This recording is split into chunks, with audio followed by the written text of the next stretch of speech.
She's the only one that gives shit.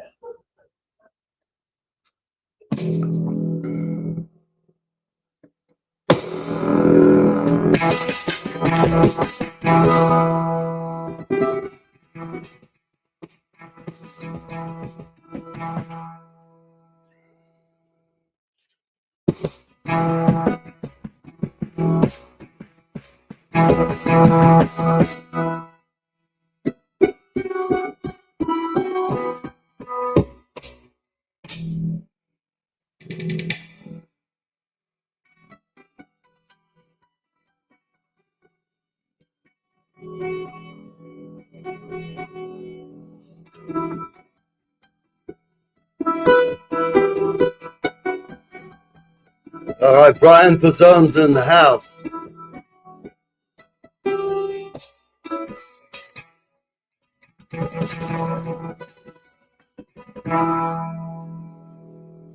All right.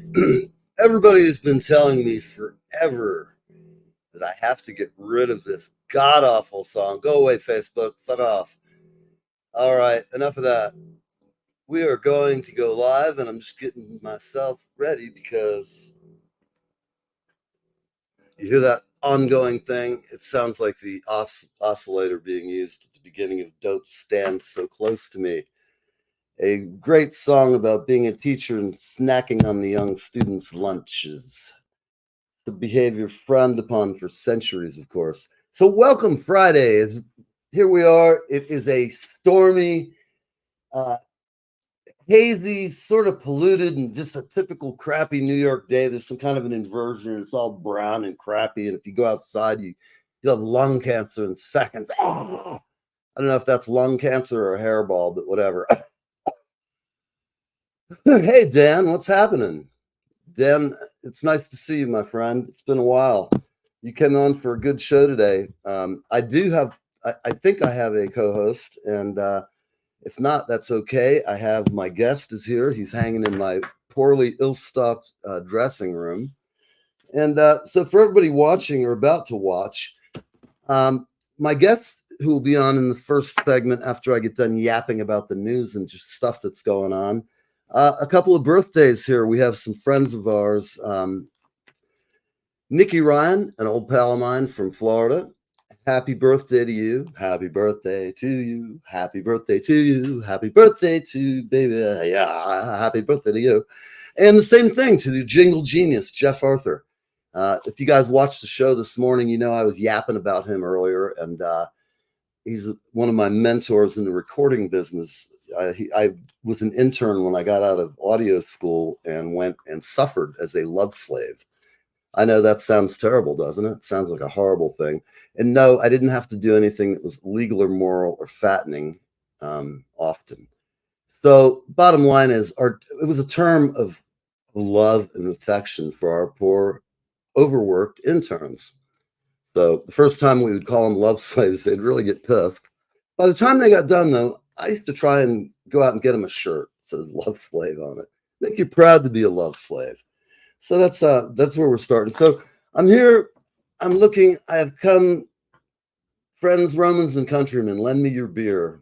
I've come here not to talk about Caesar, but to just roughly skim over the news of the absurd that we call the news. Denny's is under fire for raising breakfast prices by 200%. Well, that's what you call profit and loss, I guess. Loss for us, profit for them. I like Denny's. Everything's expensive, people. So I don't know. It could be extortion or it could just be shit's expensive. It's the way it is. We have, let's see, the top U.S. officials have discussed, with all the other shit, this is what they're doing. I don't care what side they're on. These guys need to be shit canned. Top U.S. officials discussed minting $1 trillion coin.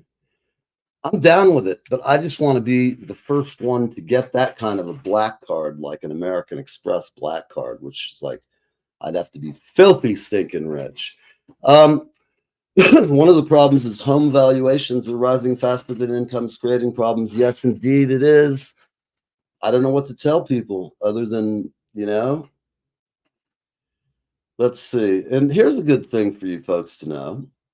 And if you're like in therapy forever, you might change your therapist, or you might just start exercising, eating a healthier diet, and I don't know, maybe go out and get laid once in a while, something like that, if you're not inclined. We have the dark figure at center of Putin's demands. We don't care. We know we'll be dealing with him soon enough. New Jersey train fiasco. Welcome to the Garden State. Traps people for hours with no AC in the tunnel. Holy Jesus, mother and baby freaking Jesus. You know how hot it is right now to be in a train? It just sounds like hell. So, what else have we got here?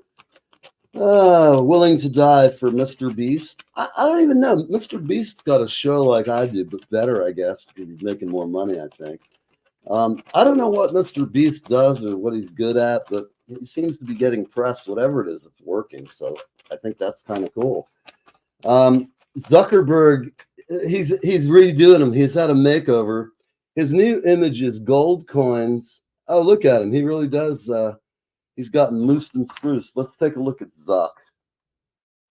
Wow, he looks like he is a nerd from high school. There he is. Oh, there you go, Zuck. I don't know. I'll take an informal poll. Do the women in the audience think this is a handsome man, or is his wallet more appealing than his looks? I'm just curious. It's a random poll. As a guy, I can't really make a call on whether he's a good-looking dude. To me, he's not exactly Clark Gable. I'll say that. Or I don't even know. Not Clark Gable. That's so old. He's not Brad Pitt. Let's say that. So I got in trouble this morning for making ageist. Yeah, I agree. Gina, how you doing, baby? So I was going to introduce Dan Depret. Dan is a DJ, and I don't call him a DJ. He's a host of a show as well.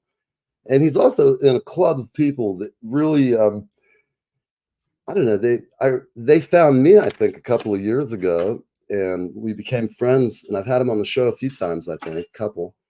And it's a bunch of young guys who are interested in the company called Muzak. And it's interesting because we have Bryan here, and I don't know if he ever played on those sessions at all, but that's something we'll talk about in a little bit. I know a friend of mine who plays guitar named Craig, and I can't think of his last name. He played on a lot of those sessions as well. They were knocking him out in Seattle. So when Bryan comes on, we're going to talk to him about that, see if he knows anything about what I'm babbling about. And, we're just going to have a good time today. We're going to chill out. It's Friday. As long as the guests here, if other people had things that came up, we're cool, man. You're in good hands here. I do have some advertising, of course. This is just like bands and stuff. And, I'm going to say this to everybody out there who watches the show. If you need an ad for your band, buy one. They're cheap, okay? It's the only selling I'll do the whole show, and I'm not going to get hard with it. I'm going to play some ads that we did for other artists that hopefully somebody will want to do their own advertising. Cheapest in the universe. But here we go, Carlton Wilkinson. And I'll be playing some music with Carlton shortly. We're working on his new record. Here you go. There's some changes headed, like the Gulf Stream rising, like some gale that's been blowing off this wild bird island shore.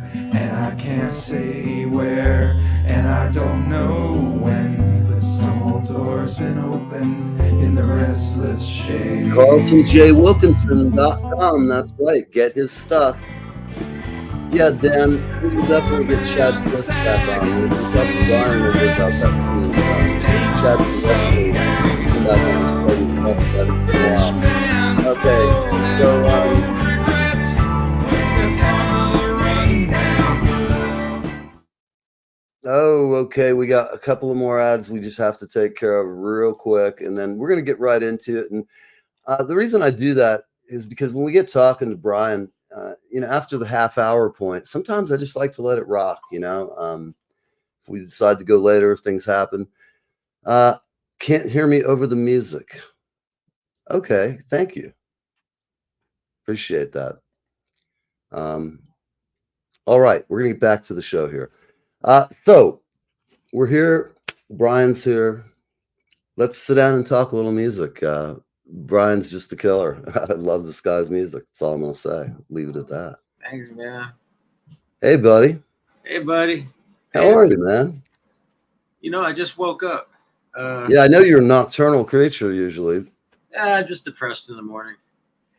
I just sleep all kinds of odd times. It just doesn't matter. It kind of depends what I'm doing. But Yeah. right now I'm fighting flies in the studio. That's not good. I got some here too, man. I live in this little apartment, and Yeah. I let it go to crap because I don't care about cleaning things.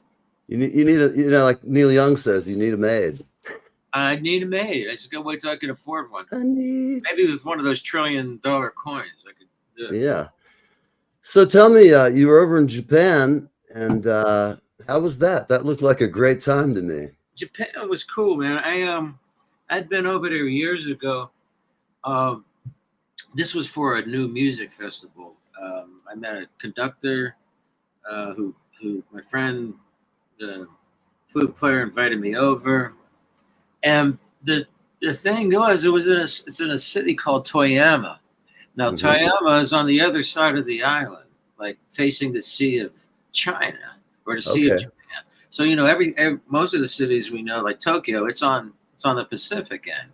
So this is a city of about 500,000 or so, not huge, but it's a port city.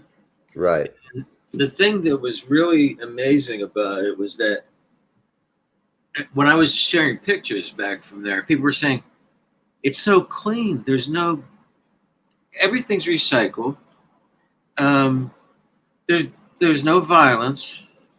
Everybody goes to work. They do their thing. They got business going on down there, and like the whole place has trees growing in it, and it was just to be in like just a major city in the world, where then I could look on my phone, and my Facebook, and from that perspective to go, wow, man, everybody's fighting each other and neck and neck where I live and all over the world, and over here everything's cool. Right. That was an eye opener, man. Well, just it's such a different culture than us, Americans. And I mean, our sense of manners has declined significantly over the past few years. Yeah. Well, yeah. Hey, Susan, I see you there. Thanks for coming on. Yeah, I could prattle on and on about that. And as a matter of fact, I think I'm going to go even more of a Facebook binge and put my truth out there. I've been roughly. Yeah, tell me this. Your audience over there. Yeah. How would you compare it to the average American audience?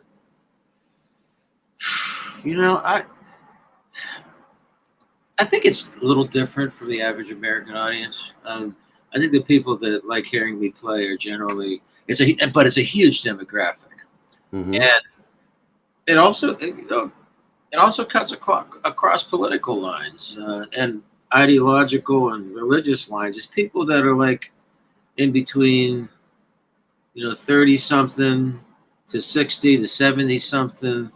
That most of them go to me, wow, I never heard a piano sound like that, or it's such beautiful music. You see, right. There was a time in this country where there was a tradition of a public figure pianist. Okay, goes all the way, and this started all the way back in Europe, but it goes all the way back to Liszt. Right. Then it went. I remember as a little kid, growing up watching the Eddie Duchin story. Okay, yeah. So he was one of those. Following him, I'll just go on. I mean, there was Roger Williams who played solo piano concerts and played with orchestra. He was a pianist to all the presidents. He played for Truman. He played for Nixon. Evidently, Nixon and Truman were pretty good pianists. I think the joke was he asked Truman if he ever regretted stopping piano, and Truman said, "No, but a lot of other people did." But no, but he was a really, and then the person who followed him that was right. This is like This would be like being like Duke Ellington, or like it would be like being any of like the big band leaders of that day, or it would be like being a Chuck Berry to a certain demographic in the population. That's who these guys were. So Roger Williams was that, Liberace was that, Ferrani and Teicher was that as a duo, and the last one that really filled up that spot that had just passed away in the last 2 years was Peter Nero, Nero, and and you know, when I started playing, I was a little baby, and that's because my mom was sick, and my grandmother had a piano, and I got on it, and so I was always interested in playing everything. I was always interested. I was still really sensitive, but I always got excited at the idea, and I think this comes from even a philosophy. I got excited about the idea of, can I swear? I mean, about shit just coming together. That's right. I really got excited about that idea. Like when people got along, I got excited. When I saw musical styles start to blend, and I got excited. When I first heard Gershwin Rhapsody in Blue, I went, wow, jazz and classical music could come together. So it's all that stuff. And so Peter Nero was one of those cats. He could, he went through, played great classical, and went through all the paces to do that, just like I did. And he also played great improvisation, which I've been doing my whole life.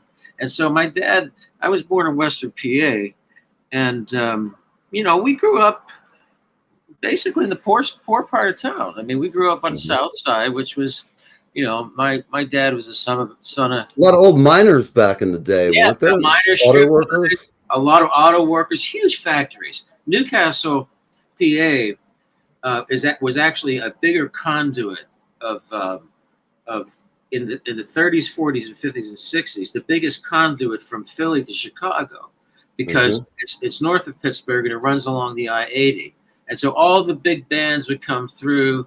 Everybody would come through that corridor of Newcastle and Youngstown, Western PA, and even one of the Warner brothers, when he was coming out to California, he stopped right in the middle of Newcastle and built his first little theater.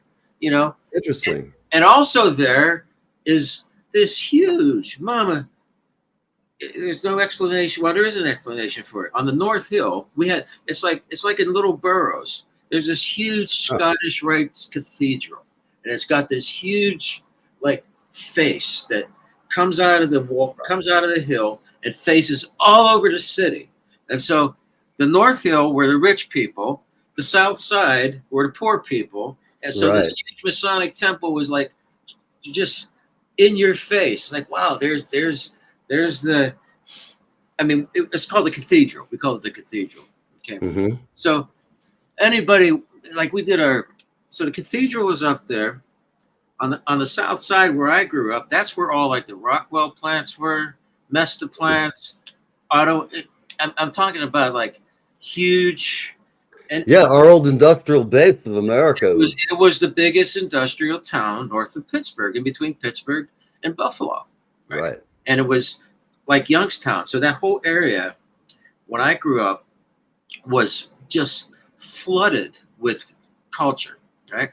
So were a lot of your friends in that neighborhood? Were they kind of their parents laid off at that point in the 60s? No, I grew up. I was born in 62, so everybody was working.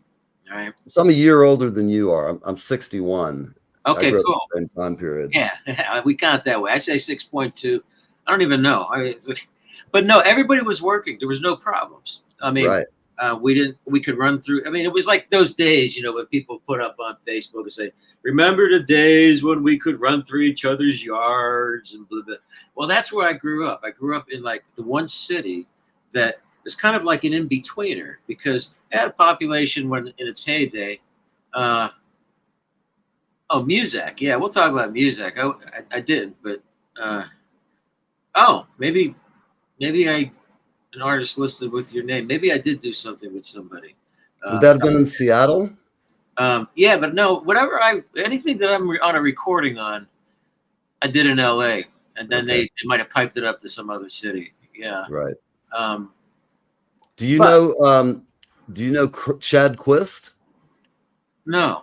He's a guitar player, and I know he played on a lot of those sessions too. I've had him on the show. Yeah. Dan's an interesting guy. He called me up because of I worked for Muzak for many years. Okay. Different locations, New Jersey, Florida, did some training, and I was very familiar with the company. And honestly, for being a drummer and a musician, it's like the only conceivable job a guy like me could do outside of playing and gigging, make enough cash to, make a living and have boss who liked music. And that was the whole point of everybody there. We really dug the company. This was in the early 90s, and we rebuilt the whole company from that old elevator music image. Right. We turned it into a profitable company, brought them out of bankruptcy.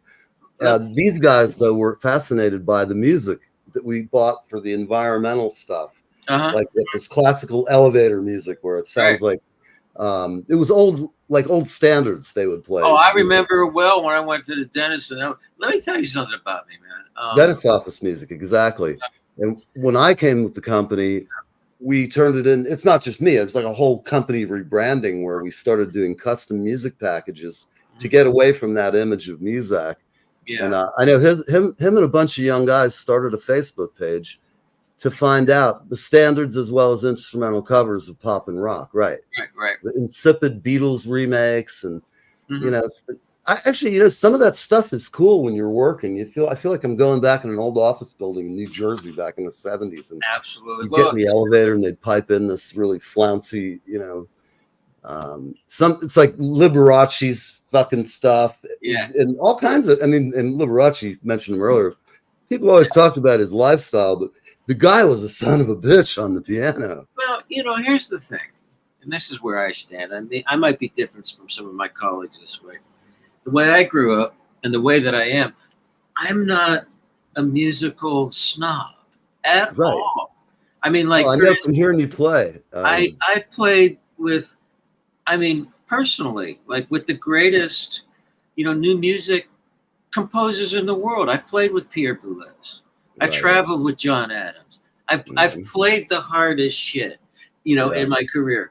I've played with jazz groups. I've played all kinds of music, and what personally is what bugs me is when musicians get on some kind of high horse and they say, well, this is really the great stuff, but this stuff sucks. I don't like that at all. I mean, but on the other hand, you just got to know where things fit on their own merit. Music was very cool. Now, do you compare it to Beethoven's Fifth Symphony? No. Beethoven's Fifth Symphony is a piece of historical musical architecture that's in the classical vein. Do you compare that to a Shostakovich symphony? Do you compare a Shostakovich symphony to a Bernard Herrmann score? So there's all of this kind of false comparison going on when you really got to go, this is what the thing is in its own right. And these are the variations of it. Maybe a long way from there to Bach, but it moves people. And that's the thing about any music. You never know. Frank Zappa said it about the music industry. Why it sucked was he said the old guys would sit and hear a piece of music like Frank say, avant-garde, something out there, and they'd say, I don't know what it is. Throw it out. See if it sells. That's right. What happened was in the 70s, they started to get hip guys like me and you back in the day, but we actually learned to play an instrument. We're way hipper than they are. A lot of those guys were just schmucks for the coke habit, and they'd be running around signing deals that were lame, bad artists. There was a lot of insipid stuff. A lot of it turned into, like, they spent so much money, the budgets were used. Yeah. And for sometimes the results, like I've heard great albums made by, James Brown that they cut all live, and they had to have all those arrangements with the horns and shit just spot on. And they got them done. They just nail them, man. They just nail them. Beatles, one take. I know we all, I think we got a legitimate gripe. The way that the culture was and the way that they were open to so many things. And I don't even like to pin it on, video killed the music industry because, videos came on, but I don't know exactly what to pin it on, but I just am kind of like, growing up in the thick of the 70s, when I was listening to Yes, as a 12-year-old, Emerson, Lake and Palmer, listening to, my dad had, the 3 guitars, the harmonic cats, 101 strings. I'm listening to, big band stuff. I'm listening to Tom Jones. I'm listening to my mother love the Supremes. I'm listening. Oh yeah, I love Motown because of my mom. Yeah, Similar thing. I'm listening to Ramsey Lewis. I'm playing my dad's old guitar. That's great. And I stuck a microphone inside with my buddies with their band. That was my first band. I said, well, let's just stick this microphone in between the strings. I'll play some chords. And then we had an electric guitar that we just put a couple strings on. My friend was playing bass. We had a drummer. And one of the first songs that we played was Venus. You're my Venus. So I'm playing. This is the kind of stuff she's got it. Yeah. Yeah, my Venus. Yo, my fire. I was always in garage bands. Always like going to friends' houses and playing. And then if I wasn't doing that, we were always out in the streets bashing each other in sports. Like we were playing tackle football. Like on the street. We were having grudge games. The go to Cascade Park. Mm-hmm. That was really cool. They had one of the very first roller coasters that went straight down. Zambelli Fireworks is from Newcastle, and they're the most famous firework company in the world. And the fireworks I got used to seeing were like, holy moly! And I come out to California and go, what is this? This is like sparkler buff or something. It's so different, especially back in the era. Like you and I grew up where, I don't know about you, but my parents my mom would be like, you can go out until the lights come on in the summertime. Right. And that was it. Me and my friends went all over. There was none of the stranger danger fear that we have nowadays. Even though it went on, we didn't, in general, get exposed to it because parents, like back then, think about it. It was the age when big LTD station wagons. That's right. Mom and dad drinking a big highball full of whiskey, blasting down the highway to Disney World. It's a whole different times, man. And that formed be like, shut up. The adults are talking. Yeah. Nowadays, if you have a bunch of kids in a room, they've never wanted to be with the old people. Yeah. They like to be with the old people they think are cool, which they have that, but you have to get that out of younger people. If they don't think you're cool, you could try and sell them anything and they're not going to buy. Right. But if you do something a little different and novelty like, people will listen. So I think that's the thing about people who say that music's really terrible today. It's not. There's tons of great music being made. I scan for an hour a day, every day, looking see who's the next big thing out there, or what I think will be the next big thing. And I listen to it all. Like you, I'll listen to anything, rock, rap, pop. It doesn't matter. I will listen to it, give it a shot. I'll have them on the show if they're good. That's the uniform thing. We got a question here. Let's see. I see Dan's asking. You sound like you're giving a eulogy here, Dan. My God.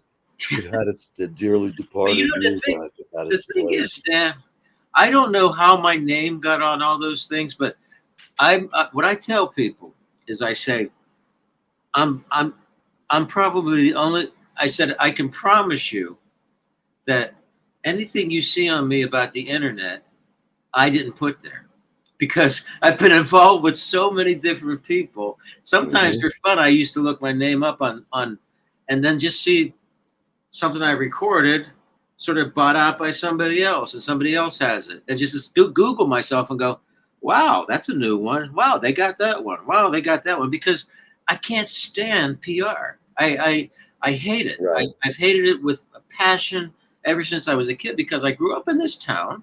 Right. And the phone rang, man. The phone rang all the time for the time I was 9 years old. Bryan, can you come play for the Elks Club? Wolves Club, this club, that club, this club. Hey, we want your band here. Hey, can you come play this classical thing here? That's how I grew up.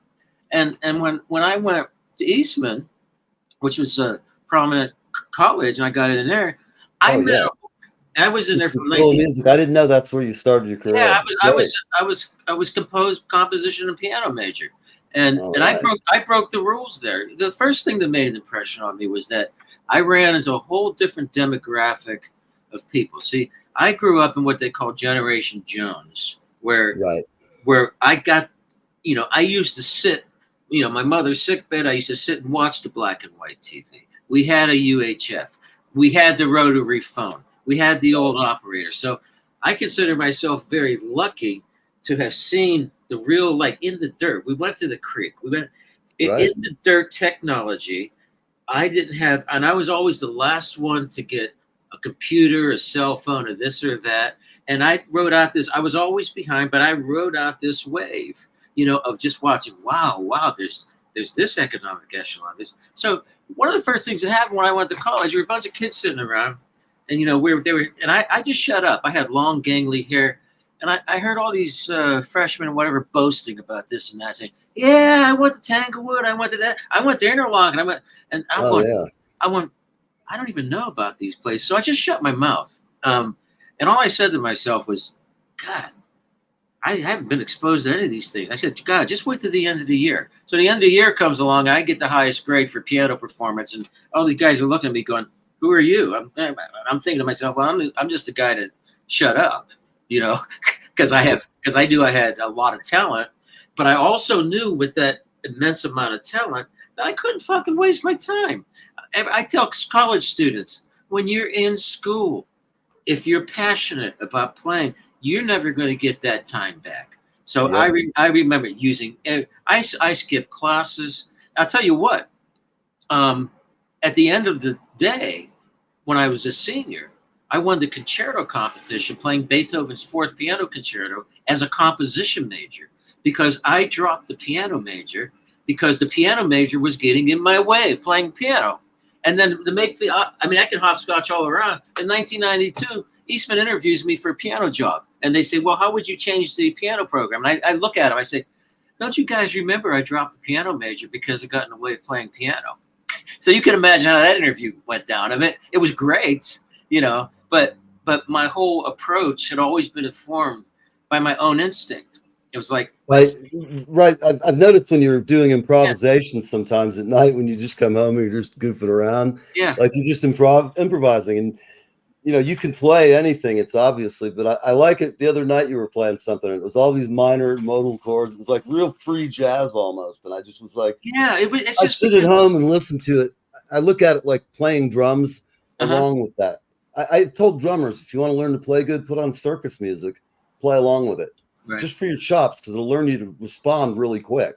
Like in a jazz tune where it just goes, you're following somebody who's doing a solo. It takes a life of its own sometimes. And, well, let me tell you how that all started. This started back in 2015. This was during the election cycle, the first Trump administration. So I'm online, and, I'm just like, I'm out of my mind arguing with people about, just anything philosophically. When I grew up, I always asked questions. I'm the one that threw open in the Catholic confessional the screen to say, "Father Morrow, okay, I'm not down with this." And he says, "You know what? You're on a cool religious trek. Why don't you read Thomas Aquinas and Augustine?" Okay, I'm the one that lapsed from Catholicism. I'm the one that always asked the questions, but I was a quiet kid because it was a generation of, sort of children. Sure. I would say stuff that was audacious, like to an aunt, "How much money do you have?" Don't say that to anybody ever. And so I was like, "You're a problem child." Yes. I was always one of two ways. Like the way I am now, I have a little more kind of like excitement. So I was either like really excited about stuff, or because there was this ongoing, I was basically, my house was a hospital for my mom. I was like really depressed. I was really like, man, she's going to die in like 12 years. And I know it's coming. And I'd pray to this God when I was 4 years old every single night and hope that she could walk in the morning. I'd wake up like bitterly disappointed. And so that all formed me. And so also the eclectic, and in this small town, we had, I play piano, organ. It's all keyboard oriented. I play trombone. I got a good story about the trombone. But do you have a bone? No, not with me now. But I can still imagine a position. There was so much talent in this little town around me, in all the generations and the same thing with the sports in that town. That town is the only town in the state of Pennsylvania that is not subsidized by outside money, that has won the most state championships in football, basketball, baseball, and this, right? Because they have pros in the league that have come out of the ground, out of the dirt. That Western Pennsylvania strip gave birth to Arnold Palmer, Henry Mancini, Joe Namath, Roethlisberger. Beaver, Pennsylvania. Grew up 10 miles from me. And then I meet musicians out here that are fantastic. I say, where are you from? Oh, Newcastle. Oh, Western Pennsylvania. Oh, I'm going, wow. And what I figured was it was a bunch of intense, really good, driven, intelligent people that went, and all of our parents would say to a person, no matter how much, develop your talent and get out of here. Because this place is starting to go downhill. Develop, and our parents and uncles and everything. My cousin's one of the greatest gastro GIs. He's the head of GI at Pitt University. For his first cousin, my dad's younger brother's son. So we grew up in this pocket where the idea of being yourself and the idea of getting in the street fights, the idea of really having, just knowing that you got something, knowing that your other friends, they got something too, knowing that there's this respect, knowing that you're driven, knowing that you're going to apply yourself, knowing that you're going to get out of there and you're going to give, wherever you go, you're going to give it your best shot. So when I was at Eastman, I was like, wait a second. I got all good grades the first semester as a freshman, and I would do calculations so I could keep my GPA up and keep my scholarship. And then I said, what classes can I dump so I can play with this person? What classes can you hold that thought? We've got to go to a break real quick. I hate to cut you off, but hold that thought. Everybody, you're on Live with Neve. We got Bryan Pezzone. Bryan, there's a couple of questions for you. Dan asked about, I think you answered it earlier, what you play. Yeah. The other question he had was let me find it. I'm going to put it back up. Comments. Let me see. I thought this was a good question. Bryan, I noticed on the Muzak Environmental channel, a lot of artists who recorded originals, their names have been replaced by Bryan Pezzone on the channel.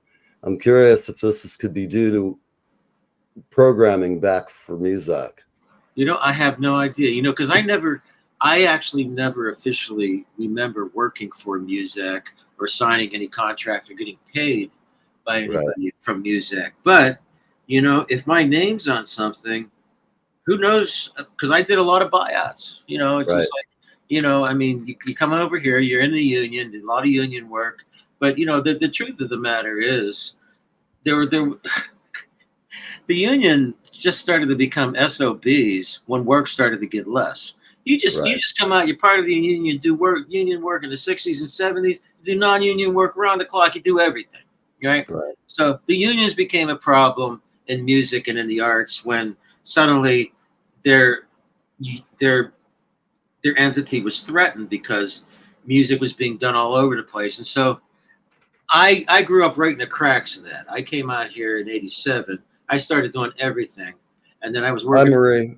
Yeah. Your friend's saying hello. Oh, sorry, Marie. I started. We still got to go to a break real quick. Hold that thought. We'll come back. That's a great conversation. I'm holding 12 thoughts. Okay.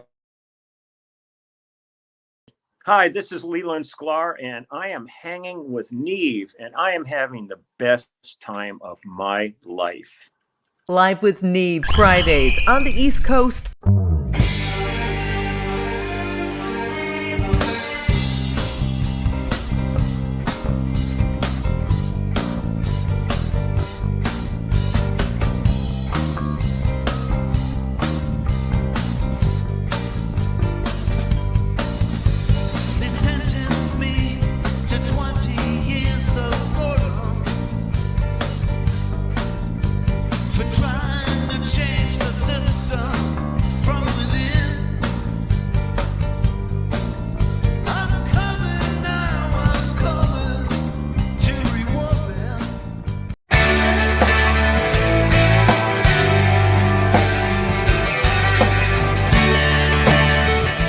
Kevin Sorbo here, and you lucky people, you are live. You're live with Neve or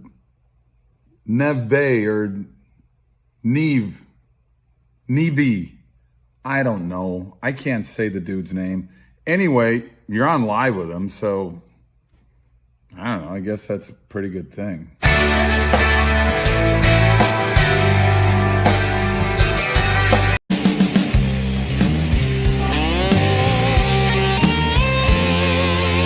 I'm Neil from Live with Neve.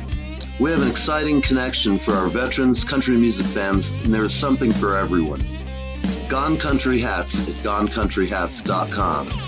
That's right, we've partnered with Gone Country Hats at GoneCountryHats.com. See you soon.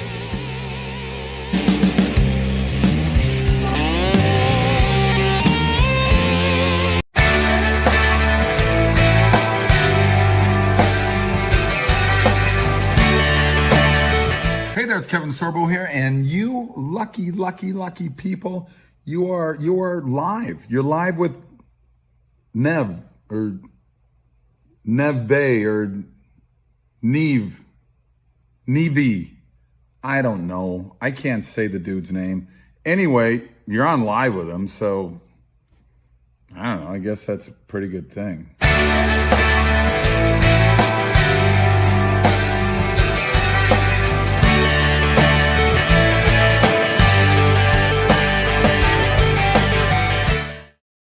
All right. So what's happening, people? We're back. So while we're talking about all this, would you feel like playing? We've got about 15 minutes. I can't believe I was telling you what let me do because I started out by improvising when I was a baby.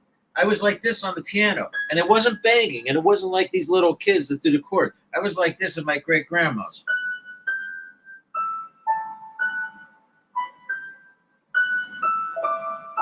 And I figured out things really gently like that, real soft. Interesting. And I learned to play by ear. But I never did this stuff. It wasn't that. It was like... That's the great thing about just an acoustic piano. The dynamic range is so good. Yeah, there happened to be one there. And so... so I learned how to imitate pop songs. Here's what happened. My mom was sick. She held me back. She didn't hold me back. She just wanted to spend more time with me in kindergarten. I go to first grade, and first thing I do after I'm done with my work in the front of the class, I just run back and start playing piano because I was real quick with the work, and I was real smart. And they wanted to skip me grades. They did an IQ test. I don't know what it is. And the other thing I did is I was in the front of the class. I'd be done with my work. I'd sneak around. I'd pop up in different places. But they don't. I mean, there was a place called the Neighborhood House across the street from my elementary school, and it was run by a couple of old German ladies. That was for education. So, I walked past there first day. I hear all this Jesus music coming out, right? So it was like, it was the Neighborhood House, and it was after school, and it was all like. It was for kids and grown-ups, and everybody was in there playing,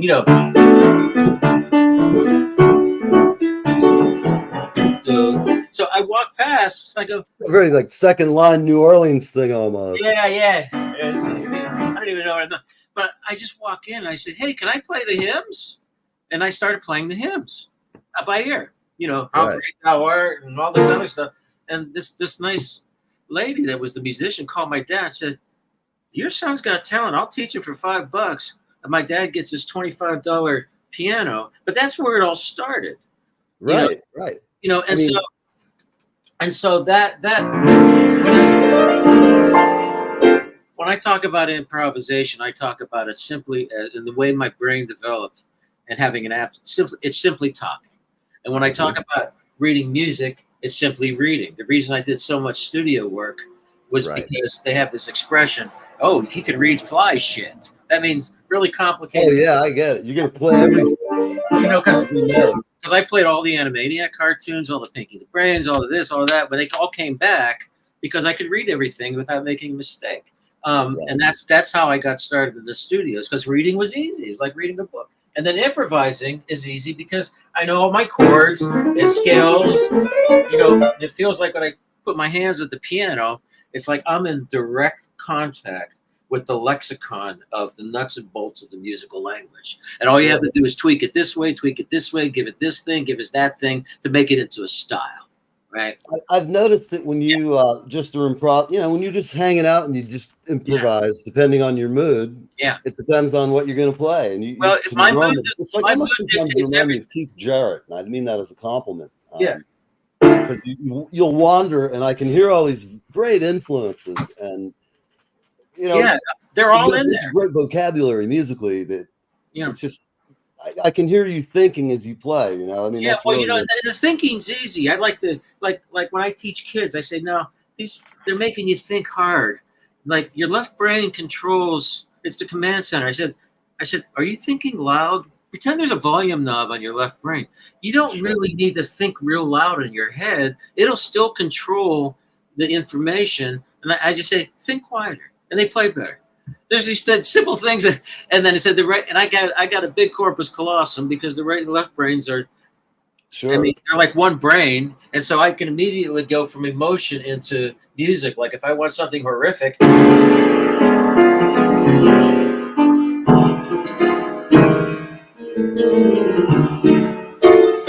that gradually goes, oh, here comes my lover to save me.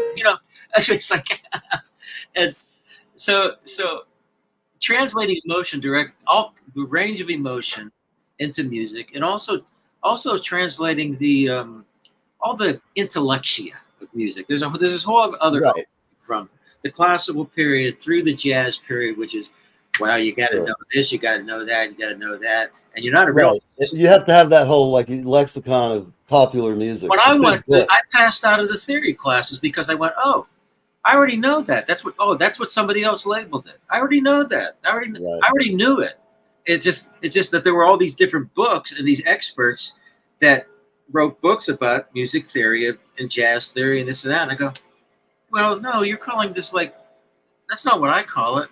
You're making it too complicated. And then I saw people starting to get jobs and lay trips on other people because they didn't want to. They didn't want to buy into the complicated way of understanding it. Sure. Well, there's something to be said. Complicated without soul and without context is just. It's like some guitar players are just like all over, but they don't have any soul. It's like giving a damn lecture, man. I can't stand it. And that's one of the problems I have with what I call the different gutters of music. There's a lot of good music in there, but if you listen to Pat Metheny's one of my favorite guitar players. You know why? I watch him play.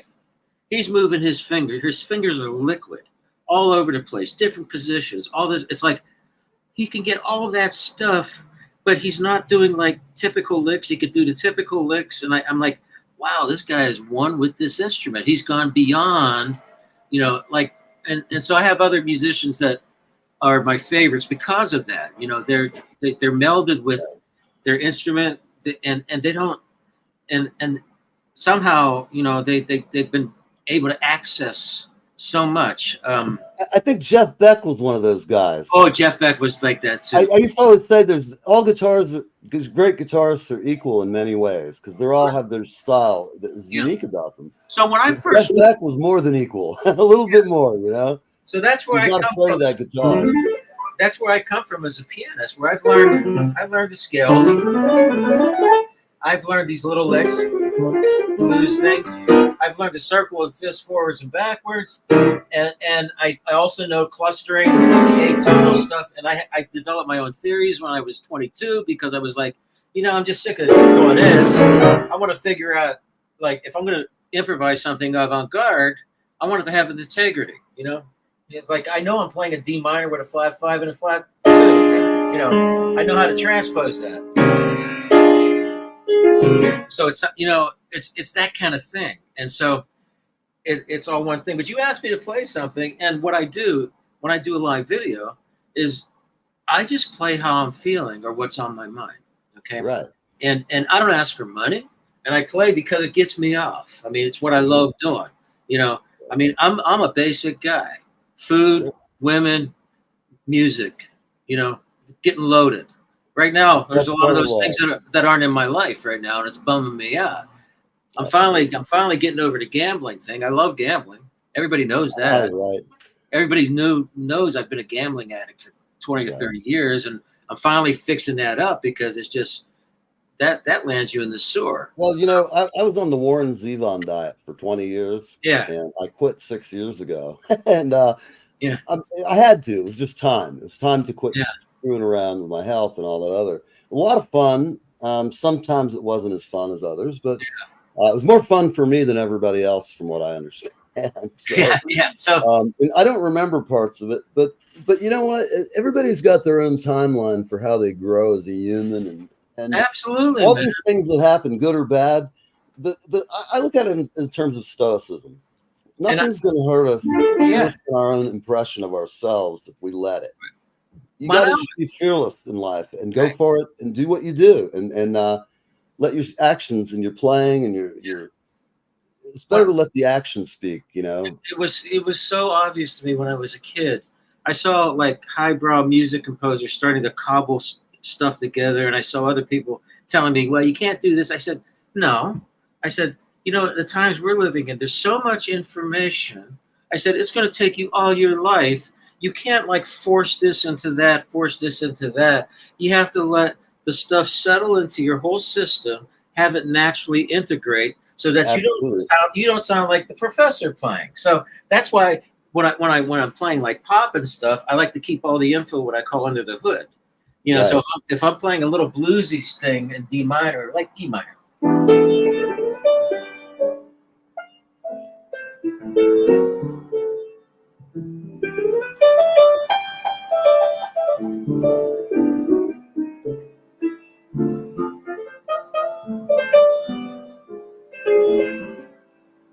That's some great stuff. Now, there's a lot of stuff I'm doing in there that I'm not explaining what I'm doing, but I know what I'm doing. There's stuff in the cracks, and so I make the analogy of that. What's the difference between the real tree and the picture of the tree? Right. And I like being the real tree on the piano. So it's like when you look at the real tree, there's all this stuff. Oh, the capillaries and the veins, and you know.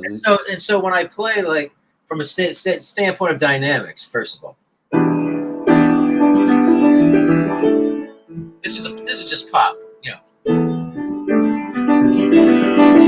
But every single finger movement has a different weight. Every time, and that's how you get voicing. That's why pianists sound the way they do. See that one's loud, and some of these middle things are softer. It's those dynamics you play that just make me. They hit my nervous system, you know. Yeah, I don't know. You have to play the dynamics. They have to be alive. If you're playing Claire de Lune,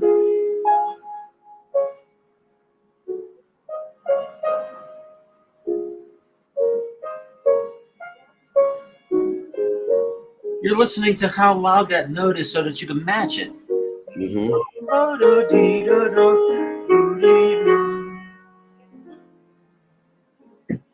So, and that's what you do with your touch, and that's where the really great pianists, you know, the Alfred Brendels, the Glenn Goulds, that's where they really have that down. Their touch, they can control milligrams, micrograms of movement independently.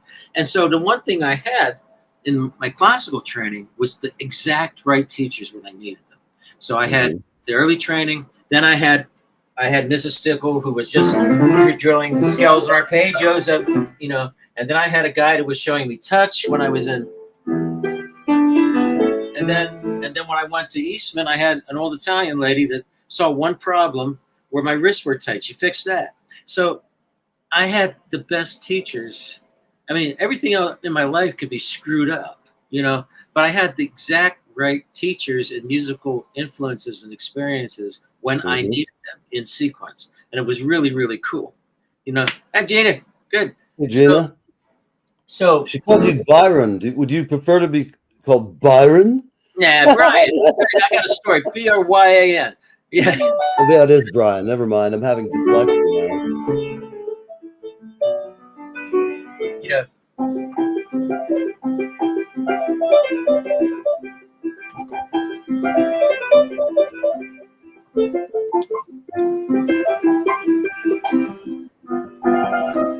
That's Mozart. See, I mean, but what I like to do is take all of that and apply it to pop tunes or free improvisations. Because like if I'm really feeling dark, and I get dark and everything, I get the whole range of emotions. I'm going, we are really messed up as a, I feel like the only legitimate thing to play is elegies for the human race, and I'll do stuff like that. It's like, and then sometimes if I'm worked up, if I, and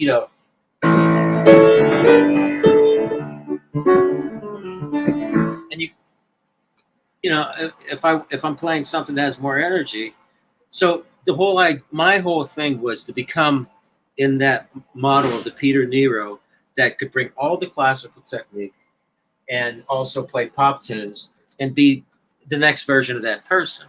And so finally Deep As Your Love is a great tune, man. Yeah. He's asking because of the music connection.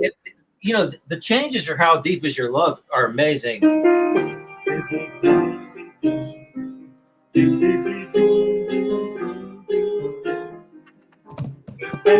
I mean, what the Bee Gees did in that song, I mean, and then they go to this 7 chord. Here's a surprise chord. That's kick ass.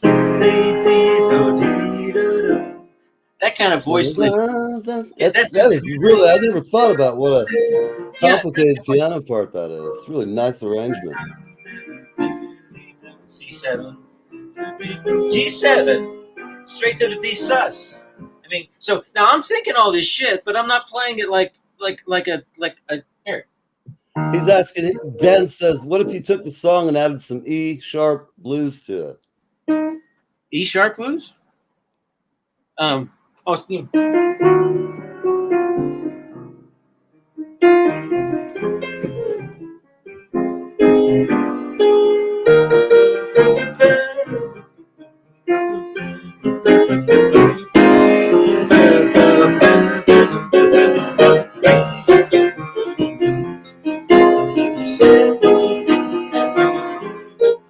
we go different kind of blues.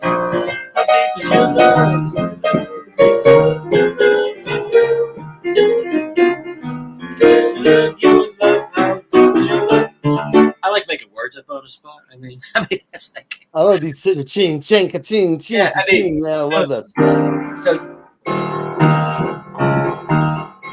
you try something else with How Deep Is Your Love. A little Motown Stevie.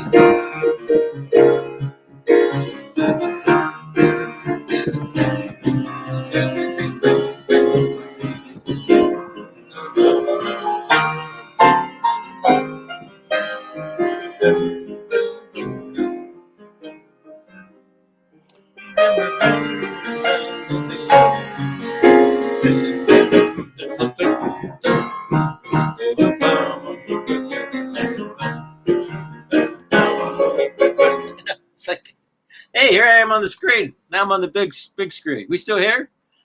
All right. I'm here.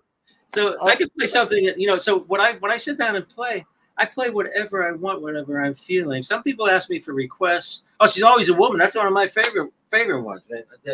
And Billy Joel had all this classical background. So all his songs all worked in the circle of fifths.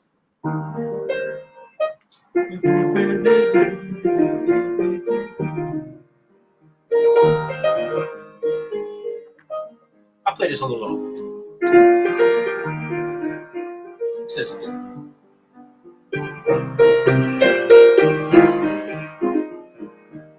I'm gonna jump to the bridge because it's so cool.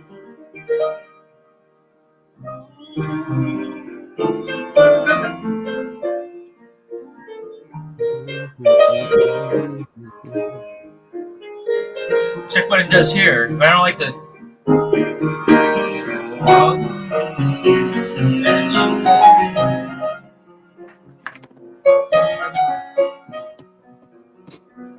Just changes.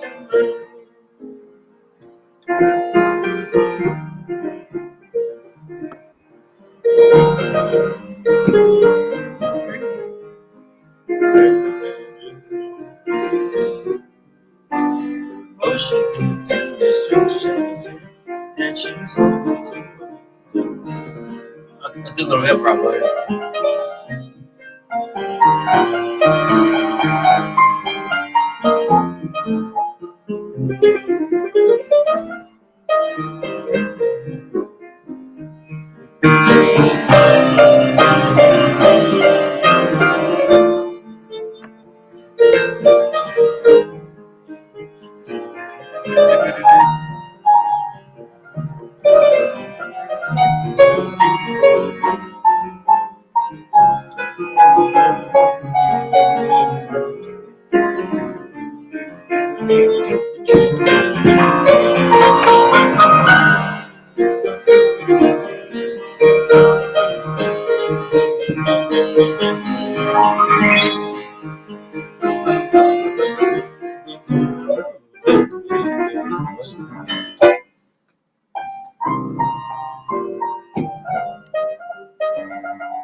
Get these guitar effects out of the piano.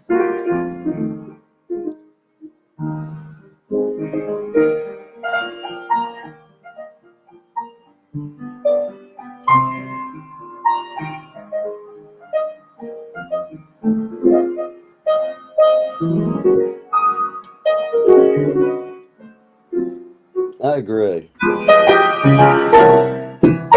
She's always a set of queens to me.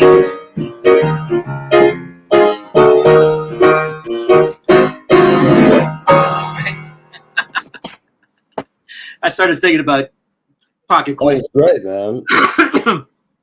Well, you know, I've had more fun. I could have you on. We could do this for another hour or two. That's why I can talk. Go out to dinner with you. Actually, you got me in a good mood today, man. Seriously, I like if I don't have anything to do, and I'm always going through life's transitions. But as soon as I'm here, as soon as I'm interacting, as soon as I'm like able to share and engage like this, I go, wow, bam.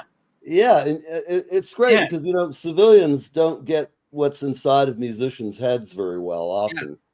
And as soon as I'm not in that modality, I mean, I talk about being in the sap of life. Like there are these living modalities. One of them is being in deep touch with music.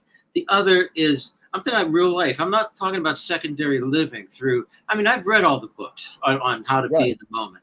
Being in the moment means you're at with like somebody you're really digging and you're having some wine and you're eating really, really good food, or you happen to, you know, be playing live, or you happen to be whatever it is, you know, this, you know, I mean, for me, I'm not a sit at home and write a book kind of person, but I know everybody says, why write a book? I said, somebody else do it. Publish your music. Somebody else do it.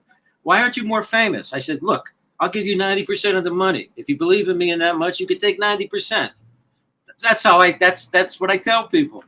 So, well, I guess if somebody wanted to book you and be your agent, 90%, I have to tell you, man, that's quite the deal. I'm just joking with you because I'm like, you know, you could have people jumping at that, but you know what?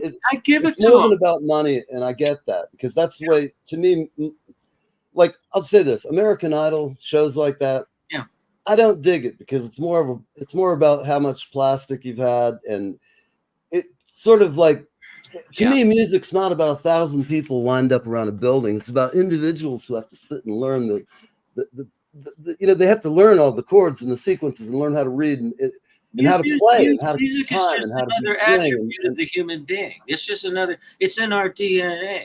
It's in your DNA, like you said, and you feel it because I know myself. I've been playing drums since I was a kid, like you, since I was 9, and I could always play. I could always just sit down and do it. And I feel like I'm a loudspeaker. Like if you look at that technology, you mic something, the waveform goes through. It's replicated in the way speaker vibrates. The sound comes out. And so what I do, I feel like I'm a vibrator to whatever. I have all this know-how and do-how. When it comes back out, it's reflecting something real.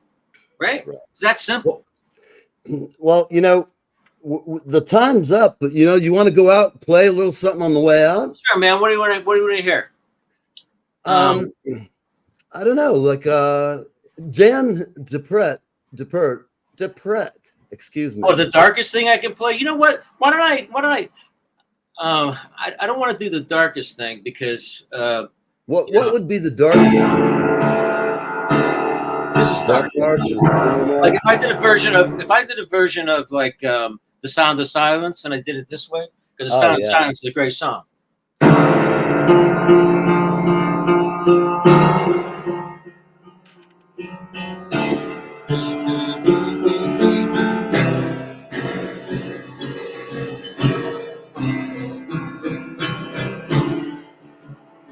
That's how I feel about most of culture. Now I'm going to brighter land. Now I'll get it undark. We'll try it. Jump with a Kerboma.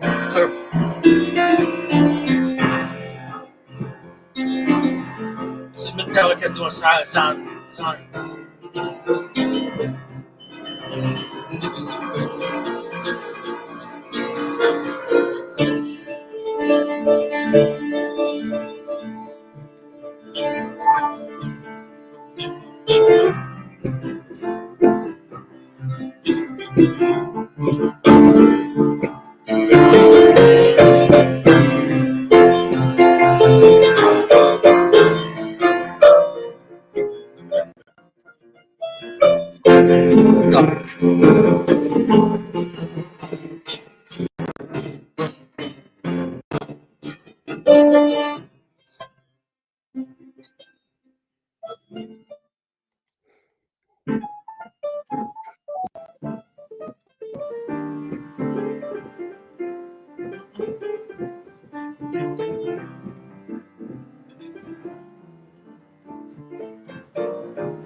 for you, Bryan.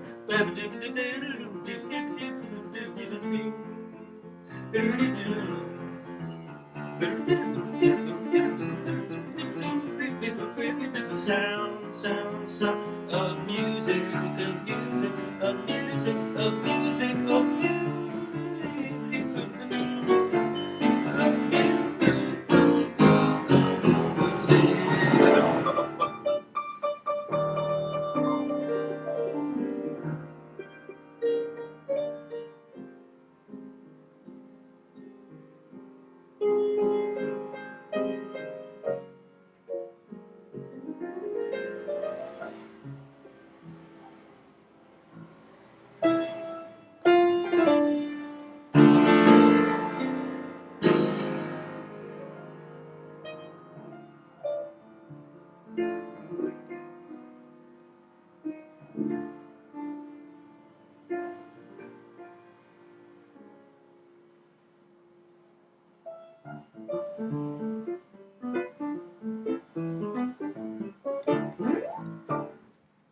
Oh man!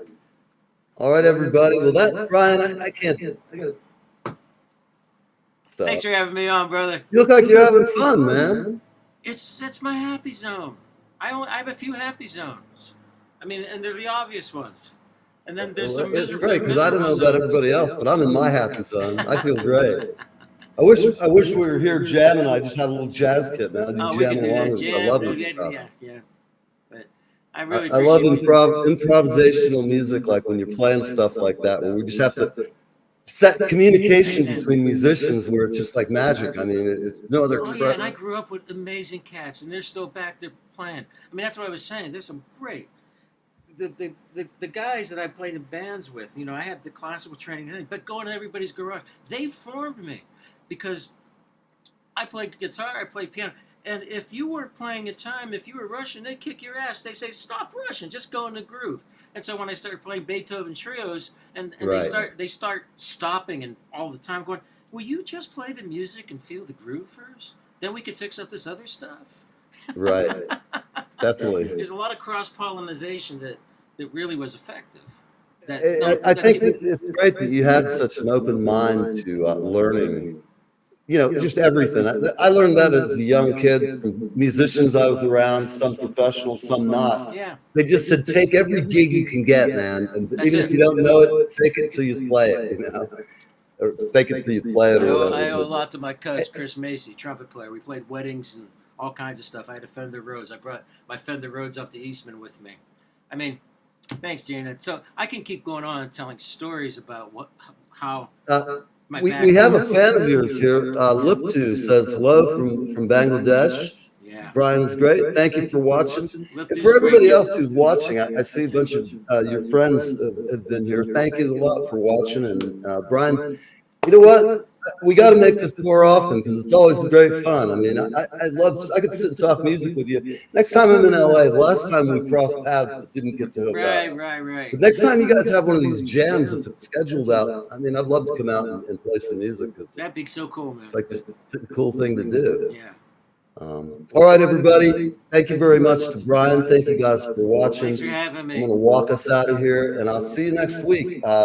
Every week, 1 o'clock LA time, 4 o'clock Eastern, and 10 a.m. or 7 a.m. in LA. But I never ask my friends out there to get up that early. I know you're working. So take care, everybody. We'll see you next time.